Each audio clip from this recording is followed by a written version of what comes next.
Hello everyone, today we're going to talk about a ton of different Lorcana decks because I've put together a huge list of almost 40 decks and I'm about to rank all of them on a tier list.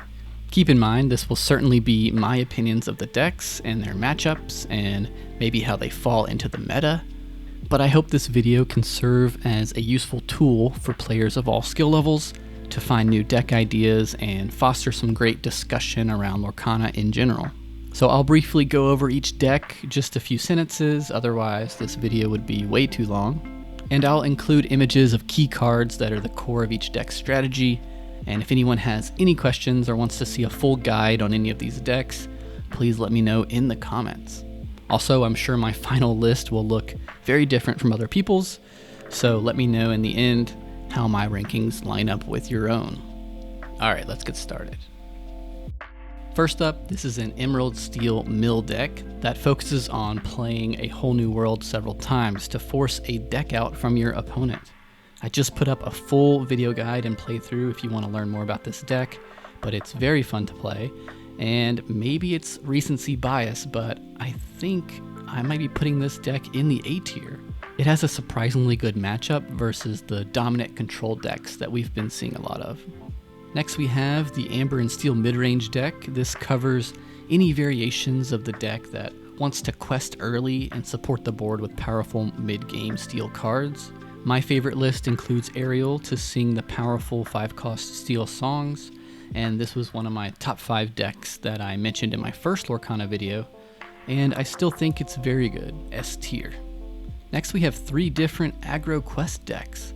All of them are hyper-focused on winning the lore race through aggressive questing characters. The first one on the list here is the Emerald Steel aggro deck, which I'll put in the B tier. Compared to the other two, this one is the slowest, but Steel does provide great reactive options with its challenger characters and removal actions.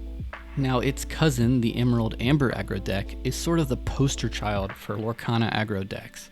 This combo of ink colors synergize beautifully towards questing, with early Amber characters like Lilo and Simba, baton passing the lore race straight into Cheshire Cat, Cusco, and other Emerald characters.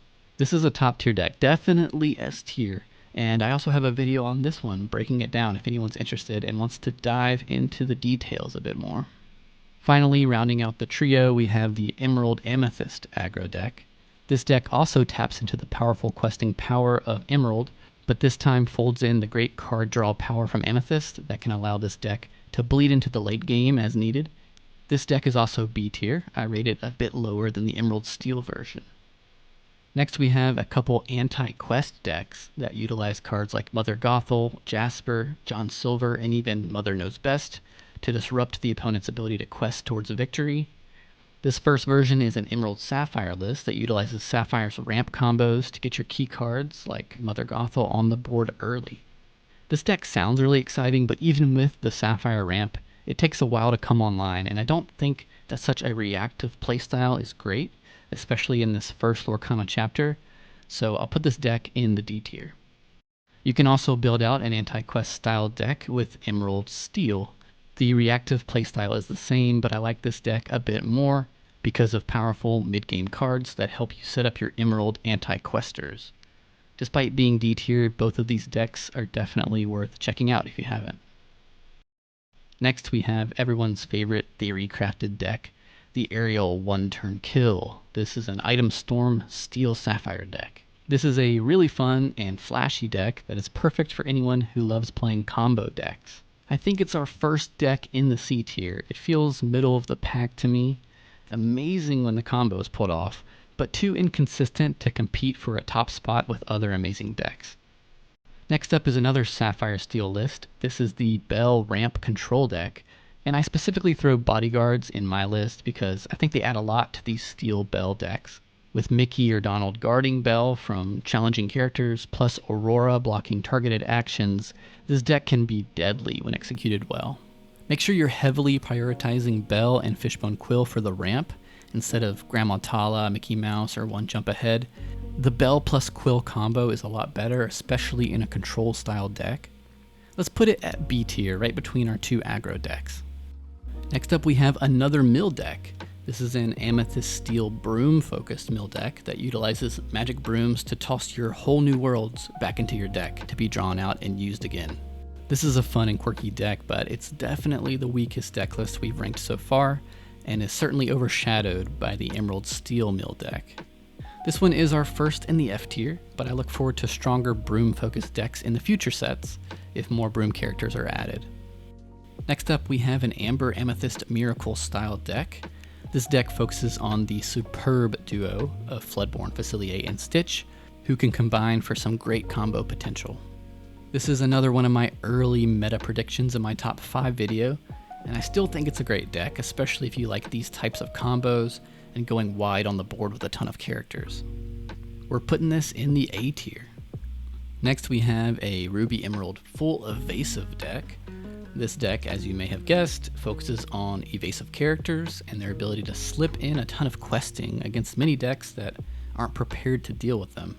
Although there's a surprise factor to this deck and it'll win you some games, I have to put it in the D tier, mainly because this color combo suffers heavily from a lack of card draw. So make sure to include Mad Hatter if you try this deck, and he'll definitely help out as you quest toward victory. In a similar vein to the full evasive, we have a full removal deck. This deck combines the incredible action cards of Steel and Ruby and brings them together in one list aimed at board control. I'll put this down at D tier as well. It's a really fun idea in theory, but struggles against much stronger control decks and requires a huge amount of uninkable cards to run effectively. Next we have 2 different action decks. Both of these tap into the action boosting powers of Floodborn Mickey and Floodborn Genie. These action decks are rarely seen, and I think there's some potential for them to grow in popularity, but I understand because they don't perform well versus other decks that come online much faster. This first version combines Mickey and Genie with the powerful actions from Steel to control the board and fight for an advantage. But until we get a handful of more powerful actions, this deck is probably going to stay down here in the F tier. Another variation of this deck is the Amber Lockdown deck, which I rate a bit lower. This is a cheesy deck that disrupts the opponent with action cards like You Have Forgotten Me and Sudden Chill. Another very fun idea that falls a bit flat. However, if you like these types of decks with Genie and Mickey, I recommend trying that first deck we mentioned, A Whole New Mill. It shifts the win condition away from board control or questing and makes great use of Genie and Mickey. Next up is another Emerald Ruby deck I'm calling Hybrid Control. This deck combines the mid-game quest threats from Emerald with the control power and removal of Ruby to make a deadly color duo. However, as I mentioned earlier, this color combo does suffer from a lack of card draw, but compared to the full evasive deck, this one performs a bit better and deserves a spot in the C tier. Next up is the infamous Amethyst Ruby Control deck. I'm calling this Hyper Control because when it comes to card draw and board control, no other list can compare. This is an S tier deck, no question about it. I think players are finally realizing the strength of previously underutilized cards like Magic Mirror, Ursula's Cauldron, and even the 3-drop Elsa, which is great combined with Aladdin and other attackers. It's a very fun deck with a high skill ceiling, and I suppose I should make a guide on this one too, so stay tuned for that. Next is a deck I like to call Let It Bounce. This deck combines Emerald and Sapphire and uses cards like Mother Knows Best, Let It Go, and Genie on the Job to shut down all momentum from the opponent. This is a fun control style deck that combines really fun colors together. You can even add in a classic Sapphire ramp package to this deck if you like that playstyle. I rank it around the C tier. Next up we have the Lore Thieves deck. I'm sure everyone's noticed a few different characters that can steal opponents' lore through challenging.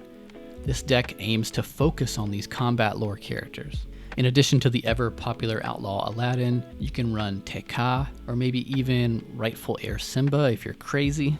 But the real star of this deck are the handful of Ruby cards, such as Shield of Virtue, LeFou, and Fan the Flames.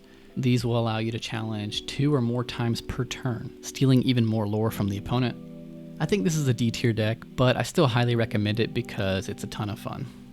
Our next deck is an Amethyst Ruby deck built around Dr. FACILIER and Rush characters. In particular, Maui and Rafiki are fantastic for comboing with FACILIER for quick challenges with a bounce back to the hand. I also want to mention Zeus here, not because he's a particularly good card, but I do think this is perhaps the only deck he may fit into nicely. And so if you're a Zeus fan or want to play the card, you should try out this Amethyst Ruby Rush deck. As for a rating, this deck certainly lives under the massive shadow of the purple-red control deck, and so I'll probably stick this down in the D tier, sadly. Next up, we have an Amethyst and Sapphire mid-range tempo deck. This is a really great deck that focuses on strong characters and efficient turns. This is one of the few Sapphire decks that ignores ramp strategy and instead focuses on valuable trades each turn and marches steadily into the mid-game ready to close out its advantage. It sounds a bit generic, but I actually think this deck is incredibly good, and man, I think I'm actually going to put it in the S tier. I've been playing with this a ton and I'm really liking it versus a lot of popular matchups. I'm definitely thinking about making a guide on this one, so let me know if you want to see that. Next, we have 3 decks coming up that focus on Mulan and her ability to generate lore on allied characters through challenging. The first deck list is probably the weakest of the 3, but it's worth mentioning. This is the Amethyst Ruby Mulan Brooms deck. Because Mulan relies on fellow characters, teaming her up with Mickey and his brooms is a natural strategy. But I also like that purple gives Mulan access to White Rabbit's pocket watch. However, I do think both Mulan and Magic Brooms can feel a bit clunky to play, so sadly this deck lands in the F tier. Mulan can also be combined with Amber for a couple of deck ideas, one being a Moana deck that utilizes Mulan's princess trait. This deck is a bit more powerful, especially in the mid to late game, landing itself in the C tier. Also worth noting, if you're a fan of the Ruby Rapunzel card, this Ruby Princess deck is probably your best bet to use it successfully. And to round out our Mulan trio, we have a Mulan Stitch Zoo deck that sits solidly in the B tier. This is also an Amber Ruby deck, this time teaming Mulan up with Rockstar Stitch, who can help with going wide with small characters to boost up their quest power with Mulan. Make sure to run powerful Amber characters like Lilo and Simba, plus Ruby cards like Shield of Virtue and LeFou for some combo goodness. Next up is a deck that I just had to include. I want this deck to be so good. It's a pirate deck, but the only synergy available is from Starkey, who can quest for 2 instead of 1 when a captain is on the field, which is not even good, by the way. I look forward to future sets, hopeful that there will be better pirate and captain synergies, because this deck is quite bad. We need Captain Jack Sparrow in set 2, right? It's gotta be coming, right? But for now, this deck is F tier. Next, we have a couple princess decks, the first being a princess item deck. This deck combines Moana with Who's It Collector ARIEL for a combo of princesses and items.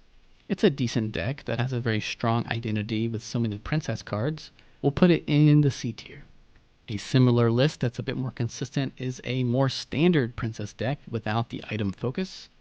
Amber and Sapphire just have access to a ton of really strong princess cards like Rapunzel, Aurora, Jasmine, and more that lead to a strong mid-game that can overwhelm the board in your favor. This deck is also going to land in the C tier, but we know Disney has a ton of other princesses, and I'm certain we'll see them in upcoming sets, so I look forward to this deck becoming even better in the future. Next, we have a fantastic Amethyst and Sapphire control deck focused on a powerful blue ramp into a late-game lockdown with Amethyst. With powerful high-cost cards like Hades, Elsa, or Ursula, this deck can place down big threats early or focus on BELLE herself and her ability to quest for 5 ink when set up. This is a really great deck that seems to be emerging a bit. I've seen it quietly sneak its way into the top of the meta. Expect to see more of it. I'm putting it in high A tier. Next, we have a Ruby Sapphire combo that combines a ramp engine with Ruby's mid to late game evasive threats.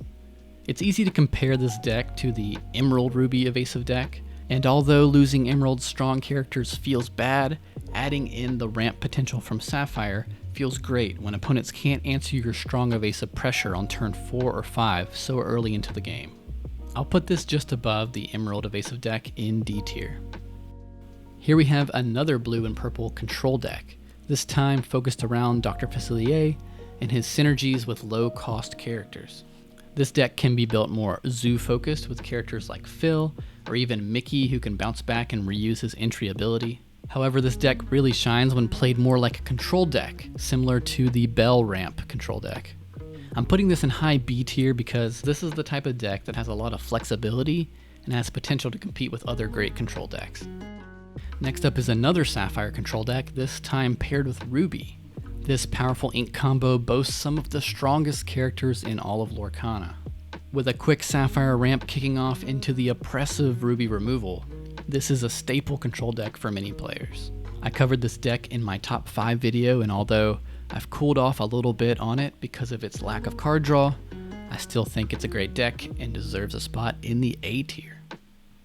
Next up we have Rockstar Brooms. This Amber Amethyst control deck is essentially the junior varsity version of the FACILIER Stitch Miracle deck, utilizing Mickey and the Magic Brooms instead of Dr. FACILIER. Once again, I'm curious as to whether more Broom characters will be added in future sets, but for now this deck will land in the D tier. Next up is an absolute underdog of a deck. This is a Ruby Sapphire Tamatoa item deck. At first glance, it feels a little awkward, but put to use, it is quite a good control deck. This has everything you'd expect, the Sapphire ramp with Tala, Mickey, and Fishbone Quill, plus some Ruby staples with Dragonfire and Be Prepared. But the addition of Tamatoa and his ability to bring back items from the discard, it really highlights the power of some otherwise mediocre Ruby items like Sword of Truth and Poison Apple. The ability to reuse these discardable item powers is quite impactful. Plus, Tamatoa becomes a quest threat in his own right. This might be a controversial pick, but I think this deck is going to be adopted more broadly very soon, and I'm putting it in the A tier. Next up we have a deck I've wanted to make work since I first read this card. It is the Steal from the Rich deck, utilizing the card of the same name, meant to steal lore from your opponent whenever you quest. I think a FACILIER Amethyst deck is the best way to combo this card, but unfortunately I haven't been able to make a list that feels good yet, and so this deck is currently coming in hot at the bottom of F tier. Next up we have a Tempo control deck. The name is a bit generic, but this Amethyst Steel deck combines 2 strengths together in an attempt to control the game from beginning to end. With strong early control steel cards like Smash, Baby Hook, and Prince Eric, you can steer the game in your favor and then continue with your Amethyst cards for disruption and card draw. With top tier Floodborn units like Tinkerbell and Elsa, this ink combo is worth checking out for sure. A solid B tier deck. Next up we have our Musketeer deck. Let's go ahead and place it at the top of C tier. I love the strong identity the Musketeer cards bring to the game, and using them you can build a strong mid-game focused deck that supports strong Amber and Steel cards. Definitely one of my favorites to play. And here we have our penultimate deck, the Hades focused villain deck. There are a few options for villain decks, but I think the one worth mentioning is an Amber Amethyst combo that really works towards Hades' ability to drop a massive quest turn. I love the thematic idea of Hades becoming the king of Olympus and growing more powerful as villains gather in his support. This deck lands solidly at the end of B tier, and with likely so many villains yet to come, I can only imagine how strong villain-focused decks could become with each new Lorcana set. And finally, we've reached our last deck of the tier list. And if you wanted to end with a bang, well, how does C tier sound? This is an Emerald and Sapphire deck that focuses on the keyword ward to fight back against ever-popular removal cards. With Aurora casting her protection on a strong roster of Emerald characters, this is a great anti-control deck that still aims to quest quickly towards a mid-game victory. You can even throw in Donald Duck for even more ward synergy. He's a natural replacement for or addition to the 5-cost Maleficent, having less willpower but the ability to ward himself. And with that final deck squared away, we finally walked through every deck in Lorcana, or at least most of them known to me. I hope you all enjoyed. This video took a ton of time to make. Not only did I set out to test every single deck listed, but I also built out all of the graphics and brought in all the card images and everything to put together a strong resource for anyone playing Lorcana. Please give this video a like and comment or share it around your community. It helps me out a ton and lets me keep making content. Have fun gaming, everyone. See you next time.